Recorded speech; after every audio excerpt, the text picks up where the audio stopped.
Welcome to Voodoo Whiskey Gaming, and this is my late review of Salt and Sanctuary. I played it on the PS4, it's available on the PS Vita and PC as well. I know this game's been out for a while, but not a lot of releases coming that aren't like really tiny indie games or shit that's still in like preview, and I'm just not going to touch on those when there's other stuff that I've been recommended. Starting with the story, I don't really know what is going on in this game. It's kinda sparse. All I know is you wash up on a shore, there's enemies and shit.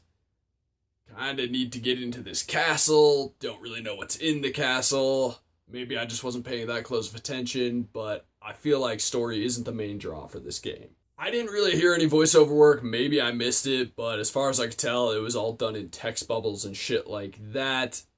The other sound effects, I think they work pretty well. They are a little arcadey, but this is a side-scrolling game, so it does kind of fit with it. There's also some pretty decent music to go along with this game, but it's nothing that wowed me. I did find it worth mentioning because I have played smaller games with shit music. So the fact that this had some pretty good music, it's worth mentioning. Then you've got your gameplay, and that's where this game is kind of its own animal, but not entirely unique all at once. It's kind of like a liger. It's two animals you know. Specifically, it's Dark Souls meets any Metroidvania style game. And you may be thinking to yourself, oh shit, I love Metroidvania style games. And I love Dark Souls games. I should love this fucking game. I don't. Because I don't feel like they merge those two things well. There are things in this game that work well, but there are also other things that I don't feel work as well. The fact that it's 2D really limits your movement. They do allow you to jump, which does help, but I feel the reason Dark Souls works for being as hard as it is the fact that you can move all around. Just all around your enemies in a circular motion, backwards, forwards, any angle you want to. I think that matters a lot. Whereas this game, you can jump forward, you can jump backwards, you can move forward, you can move backwards, you can dodge forward, you can dodge backwards. You see the problem. No matter what, you're going either forwards or backwards. And I feel like that really limits your ability to dodge and guard in a way that will allow you to attack advantageously like you can in Dark Souls. On top of that, unlike Dark Souls, since this is Metroidvania style, there's a lot of platforming, but because they want it to still be challenging, there's a lot of problematic enemies inhabiting those platforming areas. The number of times I was trying to make a jump, but then got shot by an arrow and fell to my death, well, that just got to the point where it was really fucking obnoxious and just sucking any enjoyment I could have in this game out of it.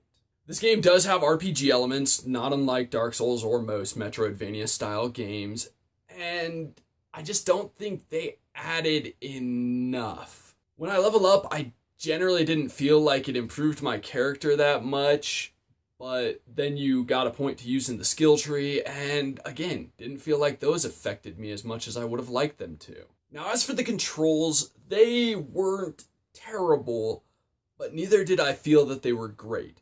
They were generally very responsive, but there were times where it also felt very sluggish. Especially when it came to dodging, I felt like I was never able to dodge in time because it just took so long from me pressing the button to my character doing the dodge. Which got me to the point where I just eventually quit dodging, so I feel like that was a wasted mechanic. Yes, in Dark Souls, dodging is not the fastest thing, but it can get you out of danger, whereas in this, you have to like anticipate the attack 5 seconds in advance, press the fucking button, and then hope you timed it just right. And even if you think you timed it just right, it may not move you far enough away from the enemy to actually avoid taking damage. Now, as for the graphics, it's another one of those kind of hand-drawn looking games, but not in the beautiful artwork kind of way. It looks more like a kid drawing in his notebook kind of thing. A fairly talented kid drawing in his notebook, creating this world and whatnot. It doesn't have the beautiful style that games like I Am Setsuna or Song of the Deep had. Like I said, very much kid in notebook. Also, serious lighting issues in my opinion. There are some areas where it's just too dark. Not so dark that you need to bust out your torch, but just too dark.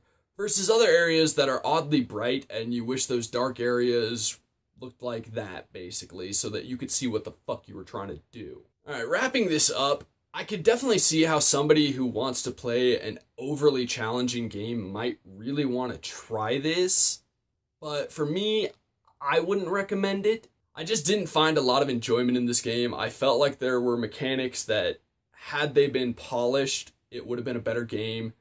Things that just needed to be there that were not there, that are present in other better games that are used as ingredients for this game. So like I said, I could understand somebody who's looking for a game like this and maybe they'd want to try it, but even then, wait for it to be on sale in my opinion. And for anybody who's more along my lines, I would say skip this game entirely.